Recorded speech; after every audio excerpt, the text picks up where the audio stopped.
अस्सलाम वालेकुम जी। उम्मीद करता हूँ आप सब खैरियत से होंगे। बहुत से इंस्टीट्यूशंस के अंदर जो है वो हाउस ऑफ ख़त्म होगी और स्टूडेंट्स ने अब जो है वो PMC for the permanent license जो है अप्लाई करना है तो पाकिस्तान के अंदर। तो उसके लिए जो है उन्हें कुछ कन्फ्यूजन्स हैं, कुछ मसले दरपेश आ रहे हैं, तो इसलिए हम एक जो है वो वीडियो बना रहे हैं ताकि आपके लिए आसानी पैदा हो और आप जो है वो ईज़िली अप्लाई कर सको। ठीक है। सबसे पहला काम आपने ये करना है कि आपने पीएमसी लिखना गूगल पे। ठीक है। पीएमसी की ऑफिशियल वेबसाइट जो है खुल जाएगी। ठीक है। तो आपने हाउस जॉब से पहले जो है वो पीएमसी लॉगिन बनाया होगा, अपना साइन अप किया होगा। ठीक है। तो उसी लॉगिन से आपने एंटर होना है पीएमसी की वेबसाइट के अंदर। ठीक है। और उसके आगे आपको जो है वो इस तरह 5 ऑप्शन जो हैं वो नज़र आ जाएंगी। ठीक है। तो उसमें है प्रोविजनल लाइसेंस है जो कि हमें पहले ही मिल चुका है। उसके बाद प्रोविजनल लाइसेंस फॉर एफएमजीज है, वो भी ले चुके हैं वो हाउस ऑफ से पहले। उसके बाद जो थर्ड ऑप्शन है full license with Pakistan provisional license. ठीक है। तो ये हमने फुल लाइसेंस के लिए अप्लाई करना और इससे जो नेक्स्ट ऑप्शन है उसमें फुल लाइसेंस विदाउट यानी कि फॉरेन पोस्ट ग्रेजुएशन क्वालिफ़िकेशन है। ठीक है। और उसके बाद जो है full license with foreign post graduate qualification है। तो वो है कि ये डिफरेंट चीज़ें, लेकिन इसमें जो हमारा मेथड होगा वो सिमिलर होगा जो पाकिस्तानी ग्रेजुएट्स हैं और जो एफएमजीज़ हैं उनके लिए। ठीक है। तो ऑप्शंस हैं वो आपने इसमें सेलेक्ट कर लेनी है। जो लोकल ग्रेजुएट्स हैं उनके लिए जो है थर्ड ऑप्शन है। ठीक है। इससे आगे जब हम इसको क्लिक करेंगे उसके बाद जो है आपने नेक्स्ट उस पर चले जाना है पेज पे। तो उधर वो आपको पूछेगा चीज़ें कि ये डॉक्यूमेंट्स आपके पास होने चाहिए और आगे आपने कंटिन्यू करना है या नहीं करना। ठीक है। इससे पहले मैं आपको बताता चलूँगा आपके पास जो चीज़ें होनी चाहिए इसको फिल करने से पहले, वो आपका ट्रांसक्रिप्ट या प्रोविजनल सर्टिफिकेट जो है उसकी आपके पास पिक्चर होनी चाहिए फ़ोन के अंदर, अच्छी साफ़ पिक्चर हो। बेशक उसे किसी स्कैम स्कैनर या कोई इस तरह की ऐप जो है उससे आपने जो है वो स्कैन कर लेना है प्रॉपरली। ठीक है। और उसके प्रॉपर जो है वो कट्स वगैरह हों। ठीक है। और बैकग्राउंड मिनिमम हो जितना हो सकता है। उसके बाद आपने जो है वो ट्राई करना है कि उसके बाद जो हाउस जॉब का सर्टिफिकेट आपका जहाँ से आपका हुआ है और वहाँ से आपको एक्सपीरियंस इशू हुआ है वो आपके पास इसी तरह डॉक्यूमेंट होना चाहिए। एक पिक्चर आपके पास होनी चाहिए जिसमें या तो वो पासपोर्ट साइज़ या वो ब्लू बैकग्राउंड हो या वाइट बैकग्राउंड हो। ठीक है। और इसके बाद जो है आपके पास जो है अपना जो एनएलई आपने दिया है, जो लोकल ग्रेजुएट्स हैं उनके लिए एनएलई। ठीक है। और जो एफएमजीज़ हैं उनके लिए नेब स्टैप 3 जो है। ठीक है। तो उसके लिए या उनका जो भी एनएलई पार्ट 2 है उसका जो है, तो आपके पास रोल नंबर्स अपने होने चाहिए। ठीक है। वो इसमें पूछता है तो वो नहीं होता तो फिर आप को यानी कि मसला बनेगा। ये चीज़ें आपके पास होनी चाहिए। इसके बाद जो है आपको एक छोटा सा नोट नज़र आ रहा है, उन्होंने अपने वो दी हुई हैं, आप वो पढ़ सकते हो। और उसके बाद जो है आपने आगे मूव करना है, कंटिन्यू करना है। अच्छा, वहाँ से हम एंटर हो गए टू द नेक्स्ट मेन्यू। उसके अंदर अब इसने कुछ डॉक्यूमेंट्स बताए हुए हैं। ठीक है। अप्लाई करने से पहले कुछ डॉक्यूमेंट्स आपके पास होने चाहिए। उसमें आपका प्रोविजनल जो लाइसेंस है वो होना चाहिए आपके पास। उसके बाद आपके पास जो है आपका जो एनएलई आपने दिया या स्टेप 1 स्टेप 2 उसकी जो है आपके पास वो होनी चाहिए, आपका रोल नंबर आपके पास होना चाहिए। ठीक है। या एनएबी दिया हुआ है कि कुछ लोगों ने एफएमजी जो उनके पास भी ये होना चाहिए रोल नंबर। ठीक है। आगे पूछता होता है तो आपके पास पहले से वो तैयार होना चाहिए। आपके पास एक पासपोर्ट साइज़ फ़ोटोग्राफ होनी चाहिए जिसका बैकग्राउंड जो है वो ब्लू हो या वाइट हो और आपके पास हाउस जॉब का एक्सपीरियंस हो, प्लस आपका जो प्रोविजनल या ट्रांसक्रिप्ट होता है, ठीक है, जो कॉलेज से आपको मिलता है वो होना चाहिए आपके पास। ठीक है। बाकी कुछ इन्होंने प्रिकॉशंस या नोट लिखा हुआ है तो वो आप एक दफ़ा पढ़ लो और उसके बाद जो है आप कंटिन्यू करोगे तो नेक्स्ट मेन्यू की तरफ आ जाओगे आप। नेक्स्ट में आप स्टार्ट हो गया, आपके इन्फॉर्मेशन वो पूछना शुरू कर दी उसने। तो इन्फॉर्मेशन में आपने सबसे पहले जो अपना पीएमसी का रजिस्ट्रेशन नंबर लिखना है। ठीक है। अब पीएमसी का जो रजिस्ट्रेशन नंबर है वो आपका वही वाला होगा जो आपके प्रोविजनल के ऊपर लिखा हुआ है। इसमें पहली चीज़ आपका रजिस्ट्रेशन नंबर है वही आपने मेंशन करना है। इसमें नीचे लिखा हुआ है नंबर विदाउट बी डैश। ठीक है। तो आप इससे कोई फ़र्क नहीं होता, दोनों में सबमिट हो जाए। ठीक है। बग़ैर डैश के भी हो रहा है और विद डैश भी हो रहा है, तो आपने उससे परेशान नहीं होना, जैसे आपका दिल करे आप कर सकते हो। नेम आपका आ जाएगा कैपिटल लेटर्स के अंदर, ठीक है। उसके बाद जो है फादर नेम आपका आ जाएगा ब्लॉक लेटर्स में। उसके बाद जो है नेशनैलिटी आपकी आ गई, ठीक है। उससे आगे जब हम मूव करते हैं तो वो आपसे आपका CNIC पूछता है, ठीक है। और साथ में जो है आपकी CNIC की डेट ऑफ इशुएंस है। ये आपने प्रोविजनल अप्लाई किया हुआ उसमें पहले से आएगा सबमिटेड, और नॉन एडिटेबल होगा ये। उसके बाद आप अगर FMG है तो आप अपना पासपोर्ट नंबर डाल सकते हैं, ठीक है। और साथ जो है आपने, इट्स नॉट कंपलसरी अगर आप डालना चाहें तो। उसके बाद आपने अपनी डेट ऑफ बर्थ है उसे करना है, अपना जेंडर जो है उसे मेंशन करना है उसके अंदर, ठीक है। फिर नेक्स्ट पे आपने जो है अपना प्रोविजनल जो है आपका प्रोविंस जो है आपका, ठीक है, वो आपने बताना, डिस्ट्रिक्ट कौन सा है आपका, वो सारा डिटेल्स। फिर मेलिंग एड्रेस। अब मेलिंग एड्रेस वो है जहाँ पे आपका डॉक्यूमेंट उन्होंने भेजना है और आगे से वो रिसीव हो जाए, ठीक है। ये नहीं है कि आप ऐसी जगह का एड्रेस दे दें कि वो बंद घर पड़ा हो और उधर जो है आपका कोई वो रिसीव ना करे और वो वापस चला जाए, फिर आपको ज़लालत आपकी स्टार्ट हो जाएगी।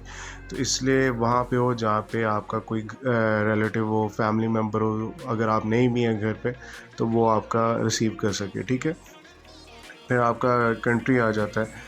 जब आप ये एड्रेस लिखोगे ना, नीचे प्रीव्यू की ऑप्शन आ रही है तो उसके अंदर ना एड्रेस लिखा आएगा कि ऐसे ऐसे एड्रेस है, तो उस पर आप रीचेक कर लो एक दफ़ा कि ये एड्रेस सही लिखा है, और उसमें कोई चीज़ आपने अगर अमेंडमेंट करनी है तो आप कर सकते हो। फिर परमानेंट लाइसेंस वो होता है कि जो आपके शनाख्ती कार्ड के ऊपर जो है ना लिखा हुआ है, ठीक है। मुस्तकिल पता जो होता है ना वो आपका परमानेंट लाइसेंस, वो उस पर लिखा होता है, तो वो आपने CNIC से अपने जो है वो लिखना है, ठीक है। और उसके बाद जो है आपने अपना मोबाइल नंबर देना है और 92 डालना है पाकिस्तान के अंदर, ठीक है। कोड उसका जो भी है, या अगर सिंपल भी लिखेंगे तो वो ऑटोमेटिकली कोड सॉफ्टवेयर अपडेट कर देगा। ईमेल आपका जो वर्किंग ईमेल है, जिस पे ईमेल आप देखते हो कि आपकी सारी ऑफिशियल मेल्स जिस पे आती हैं वो देना आपने, ठीक है। उसके बाद अगर आपने फॉरेन ग्रेजुएट हो तो आप NEB जो है आपका, उसका स्टेप 3 का जो क्वालिफाइड है उसका आप दे सकते हो रोल नंबर, ठीक है। और अगर आपने NLE 2 दिया हो तो आगे नेक्स्ट ऑप्शन में आप NLE का वो अपना रोल नंबर दे सकते हो, ठीक है। फिर आपने जिस भी इंस्टीट्यूशन, जिस हॉस्पिटल में जिधर भी आपने हाउस जॉब की हुई है तो वहाँ पे आप उसे मेंशन करोगे, नाम उसका, ठीक है। और उसके बाद अपना जो NLE का रोल नंबर, अगर आपने सितंबर 2020 के बाद के ग्रेजुएट हो तो आपके को जो है वो देनी पड़ेगी, ठीक है। आपको तो NLE जो है आपका पास हुआ होगा, उसका जो वो नंबर होता है रोल नंबर, जो उसकी कॉन्ग्रेचुलेशंस की मेल आती है, ठीक है, उसके अंदर मेंशन होता है। तो वो है कि आपने वो इस पर लिख देना। अच्छा, उसके बाद नेक्स्ट स्टेप पे आते हैं हम डॉक्यूमेंट्स की तरफ। डॉक्यूमेंट में पहला डॉक्यूमेंट जो आपने लगाना है, अपनी पिक्चर लगानी है, ठीक है। उसमें जो है वो आपको बताया कि पासपोर्ट साइज़ फ़ोटो होगी जो अच्छे तरीके से स्कैन हुई होगी, क्लियर पिक्चर होगी, और उसमें वाइट या ब्लू आपका बैकग्राउंड होगा, और यही पिक्चर जो आपकी प्रिंट होनी है उस पर, ठीक है, RMP पे। तो उस हिसाब से आपने पिक्चर अपनी भेजनी है। नेक्स्ट चीज़ जो है वो आपने अपना ट्रांसक्रिप्ट या प्रोविजनल है उसे आपने अपलोड करना है, ठीक है। और ये आपको साथ साथ नज़र भी आते रहेंगे कि आपने सही डॉक्यूमेंट अपलोड किया या नहीं किया। उसके बाद जो है आपने अपना जो हाउस जॉब का सर्टिफिकेट होगा आपका, जो भी आपके हॉस्पिटल ने इशू किया है, वो वाला आपने इस पर अपलोड कर देना। और अगर फिर वही लास्ट ऑप्शन NAB वाली है उनके लिए, फॉर FMGs के लिए, तो वो है कि आपने अगर है तो आप वो लगा सकते हैं। बाकी जो है लोकल ग्रेजुएट्स उन्होंने फर्स्ट 3 डॉक्यूमेंट्स लगा दिए। उसके बाद वो आगे मूव करेंगे टू द नेक्स्ट, और नेक्स्ट के अंदर जो है वो आपको बता रहा है कि इसकी फ़ीस है 4000 रुपीज़, और आगे जो है इसकी जो वैलिडेशन है वो 2 ईयर्स की है, ठीक है। सब कुछ हो गया। उसके बाद आपने प्रोसीड टू पेमेंट करना है। प्रोसीड टू पेमेंट जब करोगे ना तो आपके पास एक पूरी उसकी समरी आएगी पहले, ठीक है। आपकी जो एप्लीकेशन समरी है वो आएगी। अगर जिन लोगों ने प्रोविजनल अप्लाई किया उन्हें अगर याद हो तो एक समरी आती होती थी पूरी, ठीक है। तो वो समरी आ जाती है, उसके अंदर आप सारी 1 to ऑल ना A to Z आप उसकी डिटेल्स जो है वो चेक करोगे, और इसमें देखोगे कोई मसला तो नहीं है। अगर कोई मसला होगा तो आप उसे एडिट करके ठीक करोगे, ठीक है। जब कंफर्मेशन हो जाएगी, 100% श्योर हो जाओगे, तो फिर आप आगे मूव करोगे to the payment section. Payment section में आपके पास 3 मेथड्स हैं, ठीक है। आपके पास इसमें एक चालान फॉर्म के थ्रू है, ठीक है। आप उधर से एक अपने नाम का चालान जो है वो प्रिंट कर लेते हो, पीएमसी को आप दे रहे हो, ठीक है। और वो आपने जाके अपना जो भी नियरेस्ट बैंक है, जो भी जिस भी ब्रांच का चालान है, ठीक है। लास्ट टाइम एमसीबी का था, अभी के लिए आई एम नॉट श्योर कि किस ब्रांच का है, किस बैंक का है। तो वो आपने अप्लाई कर देना है, ठीक है। उधर से अगर आपके पास नहीं है कोई ऑनलाइन सोर्स तो वो बाय चालान कर सकते हो। अगर आपके पास वीज़ा या डेबिट कार्ड की ऑप्शन है तो उसमें अच्छा, इसमें दो कार्ड्स चलते हैं जो क्रेडिट कार्ड्स हैं ना, आपके या डेबिट कार्ड्स हैं।